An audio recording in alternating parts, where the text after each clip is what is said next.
Ladies and gentlemen, welcome to Ixalan preview season for September 6th.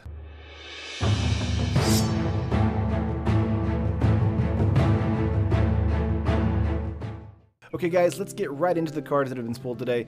First up, we have Opt. It's 1 blue mana for an instant, scry 1 and draw a card. This is actually a reprint that wasn't in Modern that is now going to be in Standard and in Modern. I feel like it has a lot of Standard and Modern applicability here, and I think in Draft and Sealed it's going to be a great card. A lot of people are saying that this is a good trade-off for Preordain. With instant speed, you don't get to scry for 2, but you do get to scry for 1 and still draw a card for just 1 blue mana, and that is amazing in Modern. I think this card has a lot of potential. Obviously, it's going to see some play, and I can't wait to put this in some sort of standard control deck. Moving on up, we have Duress, another reprint. 1 black mana for a sorcery. Target opponent reveals his or her hand. You choose a non-creature, non-land card from it. That player discards a card.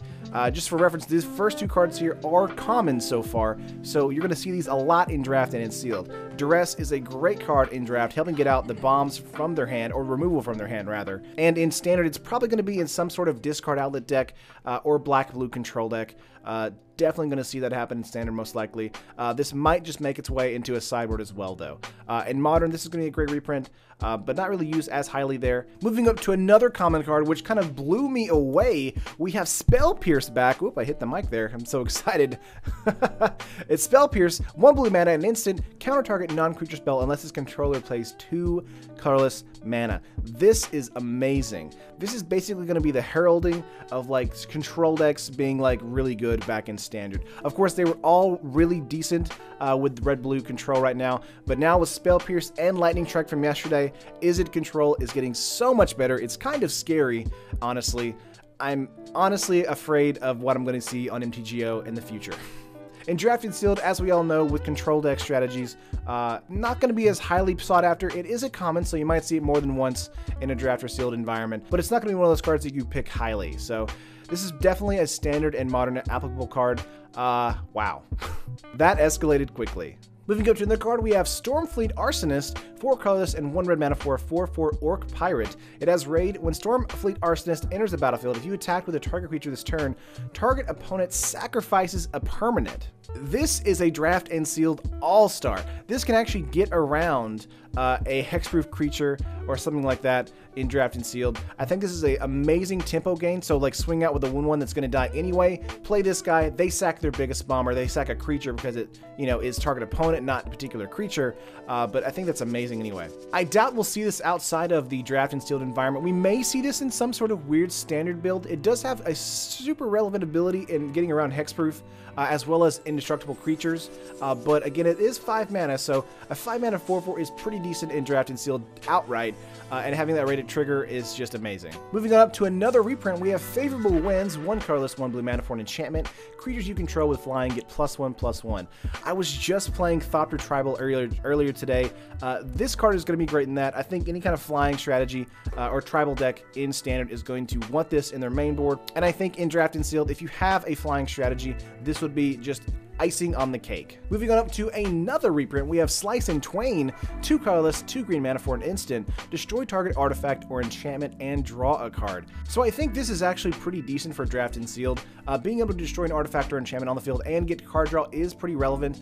I don't think this will see any kind of Standard play, obviously no Modern play, but in Draft and Sealed, when you have those 1 or 2 artifacts that are just going to be a pest, or the 1 or 2 enchantments, this is going to be a great card to put in your sideboard for Draft to be able to kind of combat that. And it does give you card draw after playing 4 mana for this card. And it's also an instance, so you can do it on your opponent's turn, which is always nice. I love Slice and Twain. I think it's going to be great for Draft and Sealed, but nowhere else. Moving up, we have Stormfleet Aerialist, 1 colorless and 1 blue mana for a 1/2 human pirate with flying. It has Raid. Stormfleet Aerialist enters the battlefield with a +1/+1 counter on it if you attack with a creature this turn.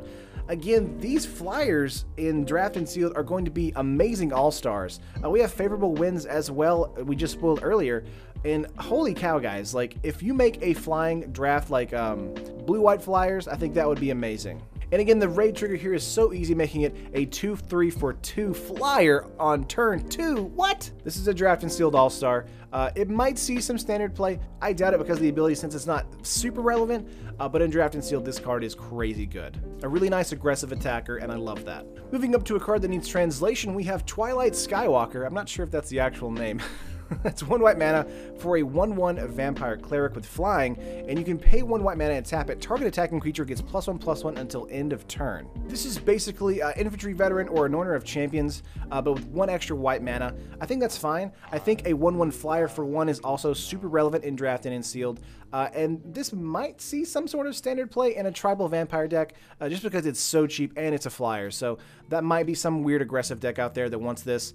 But otherwise, I think this is a great card for draft and sealed. Might be a high pick if you're in the vampire tribe, or into just a super fast, aggressive red-white deck type. And moving on to the last card spoiled today, we have Registrar Alpha. It's 3 colorless for a red and a green and a 4/4 dinosaur. Other dinosaurs you control have haste, which is super relevant. And when Registrar Dinosaur enters the battlefield, create a 3/3 dinosaur creature token with trample. So it basically is a 4/4 for 5, which is already amazing in draft and sealed. Makes all the other dinosaurs have haste, which is amazing. And it makes a 3/3 that it has haste and trample for 5 mana. What? If anything makes dinosaurs relevant in the format, I think it's probably going to be Registrar Alpha. This card is so close to being standard applicable. This card is so close to making the standard deck amazing. We just need to make sure that the ramp in the format is going to be able to hold up all of these great dinosaurs. I think Registrar Alpha is going to be the card that's going to be a high pick. It's probably going to be spiked in price at the beginning of the format. And if you pull this in draft and sealed, congratulations, you just pulled one of the best dinosaurs in the entire format.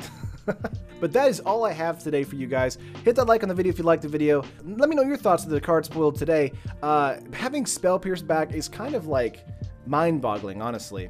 This just means that Izzet Control is going to be such a bigger threat in the new set when the rotation happens, because they're not really losing anything whenever Battle for Zendikar through Eldritch Moon rotates out. So I'm really kind of afraid that Control is just going to take over the format. So we've got to be really focused on trying to make sure Control doesn't do that. Everything so far seems to be like a control-heavy, slower mid-range format. So I hope we get some more cards that are a little bit more aggressive, that we can kind of get under all that and still do some damage. But that is it for me, guys. I'll see you guys in the next video.